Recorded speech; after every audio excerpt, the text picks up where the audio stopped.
ಸ್ನೇಹಿತರೆ, ನೀವು bike, car chain ಕಳ್ಳತನ ಮಾಡೋರನ್ನ ನೋಡಿರ್ತೀರಿ, ಭೂಮಿಯನ್ನ ಒತ್ತುವರಿ ಮಾಡೋರನ್ನ ಸಹ ನೋಡಿರ್ತೀರಿ. ಆದ್ರೆ ನ್ಯಾಯಾಲಯದ ಜಾಗವನ್ನ ಕಬಳಿಸಬಲ್ಲ ಮಹಾನ್ ಕಳ್ಳರನ್ನ ನೀವು ನೋಡಿರೋದಕ್ಕೆ ಸಾಧ್ಯವಿಲ್ಲ.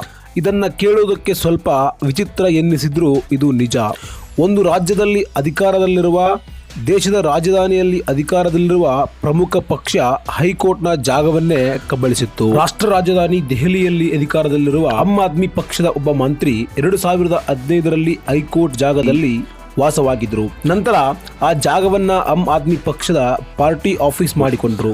ದೆಹಲಿಯ ಲಾ ಸೆಕ್ರೆಟರಿ ನ್ಯಾಯಾಲಯದ ಜಾಗವನ್ನ ನೋಡಿಕೊಂಡು ಬರೋದಕ್ಕೆ ಹೋದಾಗ ಅಲ್ಲಿ ಆಮ್ ಆದ್ಮಿ ಪಕ್ಷದ ಪಾರ್ಟಿಯ ಆಫೀಸ್ ಇತ್ತು. ಇದನ್ನ ನೋಡಿ ಶಾಕ್ ಆದ ಲಾ ಸೆಕ್ರೆಟರಿ ಸುಪ್ರೀಂ ಕೋರ್ಟ್ ಮೊರೆ ಹೋಗ್ತಾರೆ. ಈ ಪ್ರಕರಣ ಬೆಳಕಿಗೆ ಬಂದ ಮೇಲೆ ಇದನ್ನ ಕೆಲವು ವೆಬ್ಸೈಟ್ಗಳಲ್ಲಿ ಪ್ರಕಟಿಸಲಾಯಿತು. ಆದ್ರೆ ಆ ಪಕ್ಷದ ಹೆಸರು ಹಾಗೂ ಆ ಮಂತ್ರಿಯ ಹೆಸರನ್ನ ಅವರು ಹೇಳಿಕೊಂಡಿರಲಿಲ್ಲ. ಕೇವಲ ಒಂದು ರಾಜಕೀಯ ಪಕ್ಷ ಎನ್ನುವುದನ್ನ ಮಾತ್ರ ಅವರು ಪ್ರಸ್ತಾಪಿಸಿದ್ರು.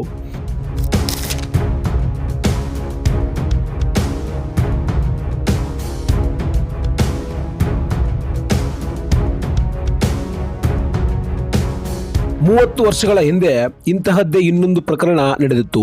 ಅಲಹಾಬಾದ್ ಹೈಕೋರ್ಟ್ನ ಜಾಗವನ್ನ ವಕ್ಫ್ ಬೋರ್ಡ್ ಕಬ್ಜಾ ಮಾಡಿಕೊಂಡಿತ್ತು. ಆಗ ಅಲಹಾಬಾದ್ ಹೈಕೋರ್ಟ್ ತಮ್ಮ ಜಾಗವನ್ನ ಪಡೆಯುವುದಕ್ಕೆ ಸುಪ್ರೀಂ ಕೋರ್ಟ್ ಮೊರೆ ಹೋಯಿತು. ಈಗ ಆಮ್ ಆದ್ಮಿ ಕೂಡ ಅದೇ ಕೆಲಸವನ್ನ ಮಾಡಿದೆ.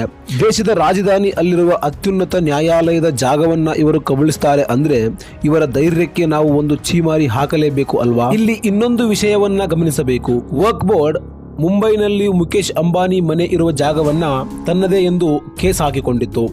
ಇದನ್ನ ಸಮರ್ಥಿಸಿಕೊಂಡ ಅರವಿಂದ್ ಕೇಜ್ರಿವಾಲ್, ಹೌದು, ಮುಖೇಶ್ ಅಂಬಾನಿ ಕಟ್ಟಿರುವ ಮನೆ ವಕ್ಫ್ ಬೋರ್ಡ್ ಜಾಗದಲ್ಲಿದೆ. ನಮ್ಮ ಸರ್ಕಾರ ಏನಾದ್ರೂ ಮುಂಬೈನಲ್ಲಿ ಇದ್ದಿದ್ರೆ ಅದನ್ನ ಕೆಡವಿ ಹಾಕ್ತಿದ್ವಿ ಎಂದು ಹೇಳಿಕೊಂಡಿದ್ರು. ಇದನ್ನ ನೋಡಿದ್ರೆ ಒಬ್ಬ ಕಳ್ಳ ಇನ್ನೊಬ್ಬ ಕಳ್ಳನನ್ನ ಸಮರ್ಥಿಸಿಕೊಂಡಂತಿದೆ. ಬಹುಶಃ ವಕ್ಫ್ ಬೋರ್ಡ್ ಅನ್ನ ನೋಡಿಯೇ ಇವರು ಜಾಗವನ್ನ ಕಬಳಿಸೋದನ್ನ ಕಲ್ತಿರ್ಬೇಕು. ಅದಕ್ಕೆ ಒಬ್ಬ ಕಳ್ಳ ಇನ್ನೊಬ್ಬ ಕಳ್ಳನನ್ನ ಸಮರ್ಥಿಸಿಕೊಂಡಿರೋದು. तन मन धन से केजरीवाल भी और दिल्ली सरकार भी पूरी तरह से वक्फ बोर्ड के साथ है। बंबई के अंदर इस देश का जो सबसे अमीर आदमी है, बताते हैं उसका घर वक्फ बोर्ड की प्रॉपर्टी पे बना हुआ है। गलत तो नहीं कर? वहां की सरकार की हिम्मत नहीं है जो उसको कुछ कर दे। हमारी सरकार अगर वहां होती उसकी प्रॉपर्टी तोड़वा देती। जो भी वक्फ बोर्ड को जब भी किसी चीज की जरूरत होगी, दिल्ली सरकार वक्फ बोर्ड के साथ है। ನ್ಯಾಯಾಲಯದ ಜಾಗವನ್ನ ಇವರು ಬಿಡೋದಿಲ್ಲ ಅಂದ್ರೆ ಇನ್ನು ಸಾಮಾನ್ಯರ ಗತಿ ಏನು? ಈ ಕೇಸ್ ನೋಡಿ ಸುಪ್ರೀಂ ಕೋರ್ಟ್ನ ಮುಖ್ಯ ನ್ಯಾಯಮೂರ್ತಿ DY ಚಂದ್ರಚೂಡ್ ಅವರಿಗೇನೆ ಶಾಕ್ ಆಗಿದೆ.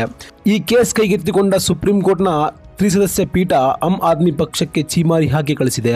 ನಂತರ ದೆಹಲಿಯ ಸರ್ಕಾರದ ಪರವಾಗಿ ಹಾಜರಾಗಿದ್ದ ವಕೀಲರಿಗೆ ನ್ಯಾಯಮೂರ್ತಿಗಳು ಉಗಿದು ಕಳಿಸಿದ್ದಾರೆ. ನ್ಯಾಯಾಲಯದ ಜಾಗವನ್ನ ಮರಳಿ ನೀಡುವಂತೆ ಸೂಚಿಸಲಾಗಿದೆ. ಜಾಗವನ್ನ ಆದಷ್ಟು ಬೇಗ ಬಿಟ್ಟುಕೊಡೋದಕ್ಕೆ ನ್ಯಾಯಾಲಯ ಸೂಚನೆಯನ್ನ ಮಾಡಿದೆ. ಪ್ರಸ್ತುತ ಅಲ್ಲಿ ಆಮ್ ಆದ್ಮಿ ಪಕ್ಷದ ಪಾರ್ಟಿ ಆಫೀಸ್ ಇದೆ. ಅದನ್ನ ತೆರವುಗೊಳಿಸುವಂತೆ ಪಕ್ಷಕ್ಕೆ ಸೂಚನೆ ನೀಡಲಾಗಿದೆ. ಹಾಗೆ ಈಗ ಅಲ್ಲಿ ಇರುವ ಕಟ್ಟಡವನ್ನ ತೆರವುಗೊಳಿಸಲು ನ್ಯಾಯಾಲಯ ಸೂಚನೆಯನ್ನ ಮಾಡಿದೆ. ಇದಾಗಿತ್ತು ಈ ವಿಡಿಯೋ. ಮುಂದಿನ ವಿಡಿಯೋದಲ್ಲಿ ಮತ್ತೆ ಸಿಗೋಣ. ಅಲ್ಲಿವರೆಗೂ ಧನ್ಯವಾದ.